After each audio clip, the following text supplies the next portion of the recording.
एक बार आपसे आदित्य राय जानना चाहेंगे। अब तो देखिए डिफेंस रिसर्च एंड डेवलपमेंट पर भी खर्च और बढ़ाने की कवायद यहाँ पर सरकार की तरफ से आती हुई दिख रही है।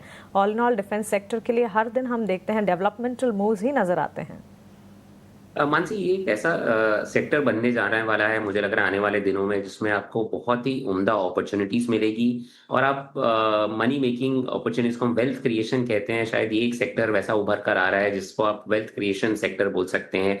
तो आपको नजरिया यहाँ पे लंबा रखना पड़ेगा, कम से कम 3-4 साल का नजरिया रखें इसमें। स्टॉक्स उसके हिसाब से, उस लिहाज से, उस नजरिए को देखते हुए पिक करें इसमें। काफी स्टॉक्स हम देख रहे हैं डिफेंस में अब एंटर कर रहे हैं, उनको ऑर्डर्स मिल रहे हैं। तो इसमें थोड़ा सा आपको सिलेक्टिव बाइंग करनी पड़ेगी फिलहाल, क्योंकि बहुत सारे स्टॉक्स रन अप हुए हैं। BEL, BDL, ये जो दो स्टॉक्स है, ये काफी बेहतरीन है। और मेरे हिसाब से ये दो स्टॉक आपके पोर्टफोलियो में जरूर होना चाहिए अगर आप एक डिफेंस का पोर्टफोलियो बना रहे हैं और उसमें कुछ एलोकेशन कर रहे हैं। तो BEL, BDL, Bharat dynamics, Bharat electronics, ये दोनों स्टॉक्स, दोनों कंपनियां बहुत ही अहम रोल प्ले करेगी अगर इंडिया को डिफेंस क्षेत्र में आगे बढ़ना है। तो करंट लेवल्स पे मैं कहूंगा कि थोड़ा एलोकेशन करें इसमें, क्योंकि स्टॉक्स बहुत जल्दी, बहुत छोटे समय में रन अप किए हैं, तो हो सकता है थोड़ी बहुत आने वाले दिनों में हमको इसमें प्रॉफिट टेकिंग देखने मिल सके। तो थोड़ा एक छोटा एलोकेशन करें अभी, और प्रॉफिट टेकिंग पे थोड़ा और इस पे एलोकेशन इंक्रीज करें। उसके बाद अगर हम देखें तो मझगांव डॉक, वो भी एक स्टॉक है जो बहुत ही बेहतरीन लग रहा है मुझे। नतीजे थोड़े वीक आए थे, उस चक्कर में स्टॉक में थोड़ी बहुत प्रॉफिट टेकिंग करने देखने मिली है हमें। तो मौका अच्छा है यहाँ पे एक फ्रेश एडिशन करने का मझगांव डॉक में। और अगर थोड़ा और गिरावट हमें देखने मिलती है यहाँ पे, तो और आप एडिशन कर सकते हैं। इसके अलावा दो और स्टॉक मैं सुझाऊंगा। एक अपोलो माइक्रो सिस्टम्स है, छोटी कंपनी है, बट अगेन उसको बड़े ऑर्डर विन्स आ रहे हैं। और अगर आप उसका मूव देखें पिछले 3 दिनों में, स्टॉक ने कुछ 30 से 35% की चाल दिखाई है अपोलो माइक्रो सिस्टम्स ने। यहाँ से मुझे लग रहा है कि थोड़ा कंसोलिडेशन देखने मिल सकता है हमें स्टॉक में, बट अगेन अगर आपको टिप मिले यहाँ पे 170 के आसपास या 180 के आसपास, तो आप फ्रेश एडिशन करें यहाँ पे अपोलो माइक्रो सिस्टम्स में। आपको 250 से 300 के लेवल्स देखने मिलेंगे। इसके अलावा अगर एस्ट्रा माइक्रो अगर हम देखें, तो वो भी बहुत ही बेहतरीन लग रहा है मुझे। एक छोटा कंसोलिडेशन अगर यहाँ पे 1000 रुपए के आसपास आता है, 1000-1050 के आसपास, तो वहाँ पे फ्रेश एडिशन करें और उसमें भी एक फ्रेश लॉन्ग ले।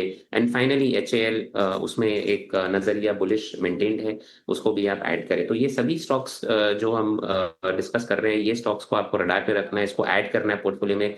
और कम से कम नजरिया नजरिया 3 से 4 साल का रखें मानसी, और आपको ये एक वेल्थ क्रिएशन सेक्टर निकल कर आएगा।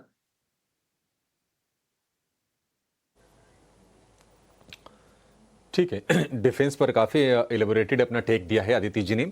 और ये BDL और मझगांव डॉक दोनों आज से FNO का हिस्सा भी हो गए हैं। आप देखेंगे भारत डायनेमिक्स में करीब 5% के आसपास की तेजी है और उतनी ही गिरावट मझगांव डॉक के शेयर में हम देख रहे हैं। तो थोड़ी सी उठापटक इन शेयरों में बढ़ेगी भी, और थोड़ी ट्रेडर्स की एक्टिविटी बढ़ जाएगी अब इन शेयरों में, क्योंकि FNO के पार्ट हो गए हैं अब ये। आज हम देख रहे हैं कि रिलायंस के शेयर में शुरुआती जो झटका लगा नीचे की तरफ से, वहां से रिकवरी की कोशिश थोड़ी सी हो रही है। हालांकि पिछले अगर हम हफ्ते भर का ट्रेंड देखेंगे तो 15-20 रुपए के एक नैरो रेंज में कारोबार करते हुए दिखा है रिलायंस का शेयर। 1430 रुपए के आसपास के प्राइसेस हैं, करीब करीब 1% के आसपास की मूव्स हैं। हरीश जी, जरा चेक करके बताइए, रिलायंस क्या यहां से चलने के लिए तैयार आपको दिख रहा है? नई सीरीज में पोजीशन ऐड करनी चाहिए?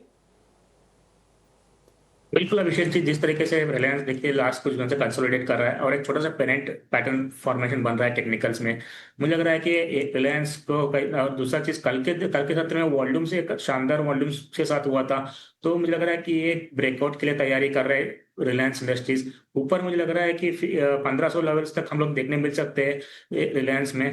और मुझे लग रहा है कि ये बेटर, ये जो स्टॉक है, क्योंकि हैवी वेट है, इंडेक्स में, यही स्टॉक जो है मुझे लग रहा है कि इंडेक्स को ग्रो करने में भी सपोर्ट करेगा। मुझे लग रहा है कि एक रिलायंस बहुत सही सपोर्ट से लेके बाउंस बैक कर रहा है। और दूसरा लग रहा है कि ऊपर के और 1500 के लेवल्स के लिए कोई ट्रेड करना चाहता है, बिल्कुल बाइंग कर सकते हैं करंट लेवल्स पे।